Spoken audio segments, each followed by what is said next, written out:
guys, we're going to repair or going to fix the DVD player. The brand is LG. The model number is DK7788P, and let's power it on. And it says hello. Begin reading.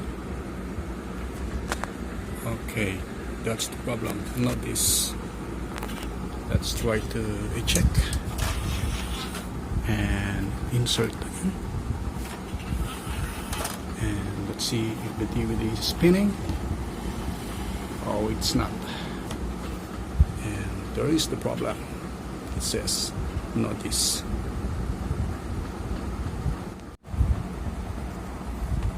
Okay. Pagkatapos nito, yan, screw din natin itong bolt nito.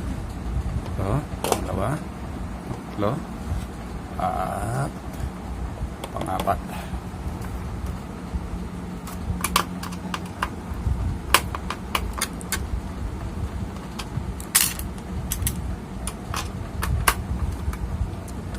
Ito nga pala guys, ito ang power supply nya. Ito ang kanyang module. Okay, so dito lang tayo magpo-focus sa tray. Okay,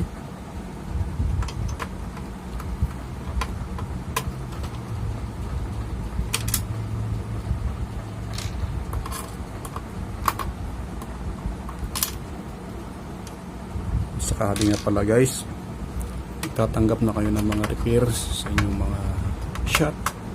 Ugaliin yung testingin ng kanilang mga unit in front of the customer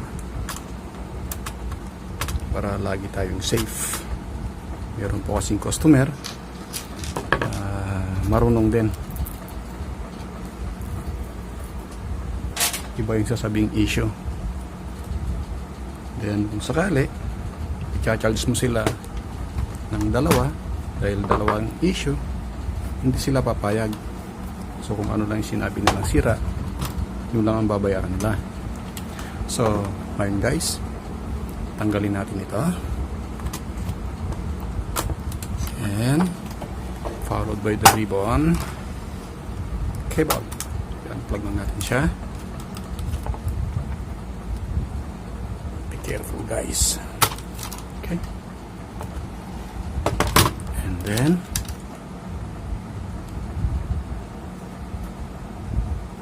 iangat natin siya.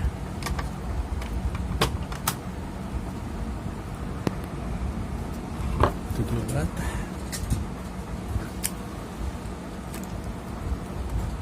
Kailangan nating tanggalin ang lock dito. Okay, at ganun din sa kabila.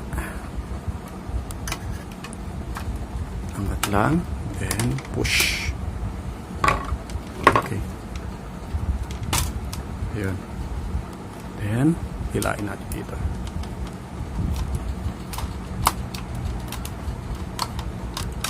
There is it.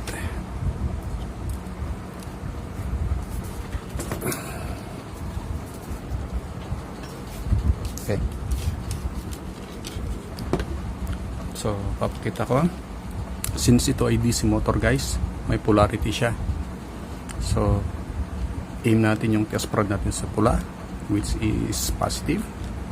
Ang itim, ang test prod na itim din. At makikita nyo guys, ayun, may reading siyang 22.90. Okay, ohms. Punta naman tayo dito sa motor na ito yung suspect ko. Kukunan natin ng reading guys. Again, positive, positive, negative, negative. Okay, nakita nyo sa tester guys, wala siyang reading. Wala siyang reading.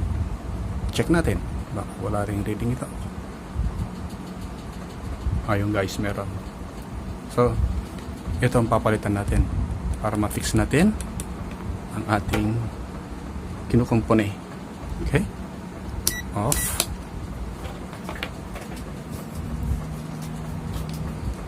Since ako ay mahilig mamulot ng mga bagay-bagay na tapon, ito guys, ito yung gagawin natin.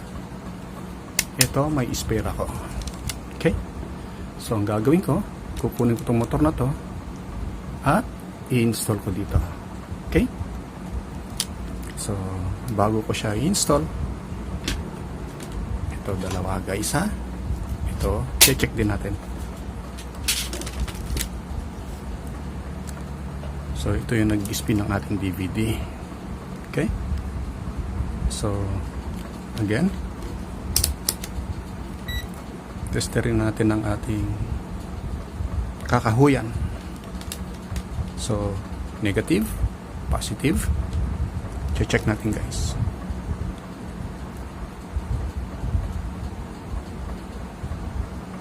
Ayun, meron siyang reading. Ayun guys, yan ang kukunin natin. Okay, kukunin natin to at yan ang install natin sa ating ginagawa.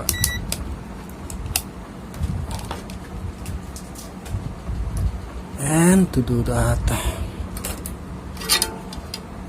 ito, mainit ang aking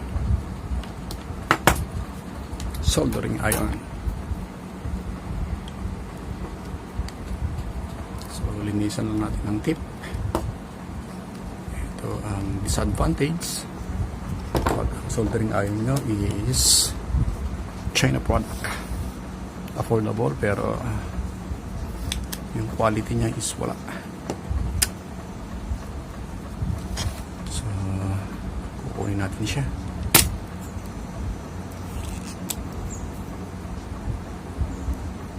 Okay, it's better. Tapos na.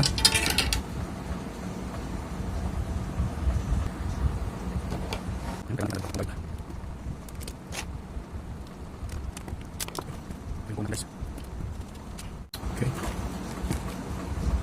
ito yung kukunin natin guys para makuha natin to. I-lift lang natin to guys.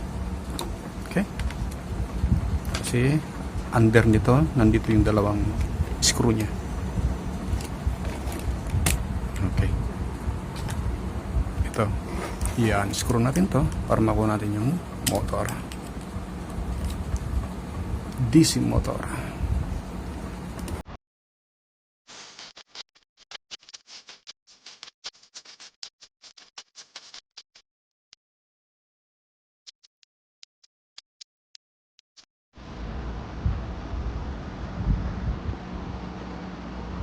Okay guys, ito na yung ating replacement.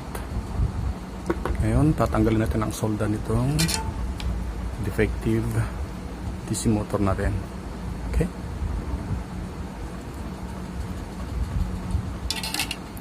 At i-flip natin. At tatanggalin natin tong tatlong screw nya.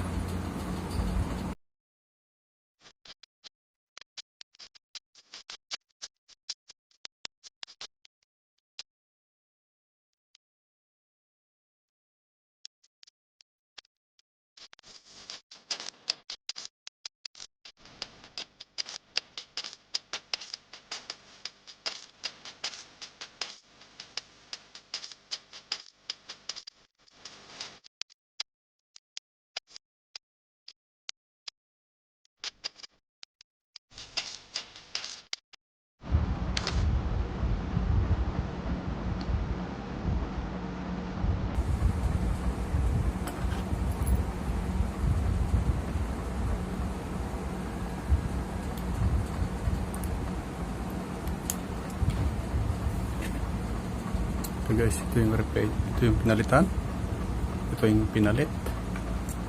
Pag install nyo ito guys, papatakan nyo ito ng mighty band. Okay, otherwise pag nag-spin siya, hindi mag-spin to. Okay, so install na natin.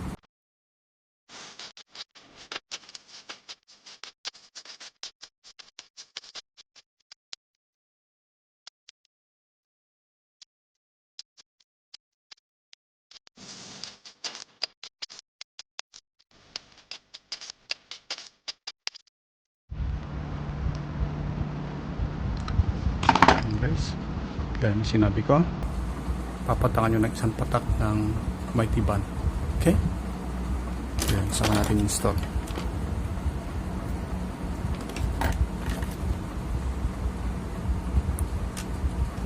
Okay.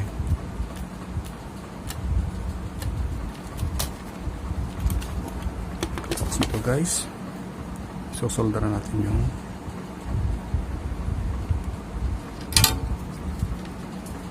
dalawang wire nya.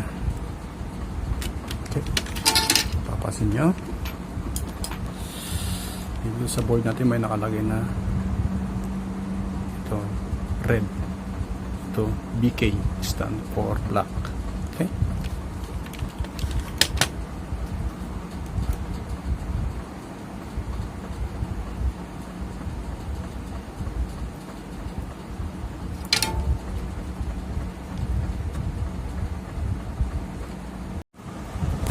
Guys, it's time to test.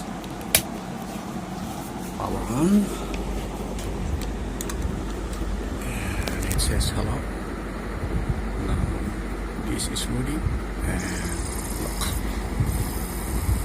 It's spinning now. Yes, guys. Okay. Clips in the one guys.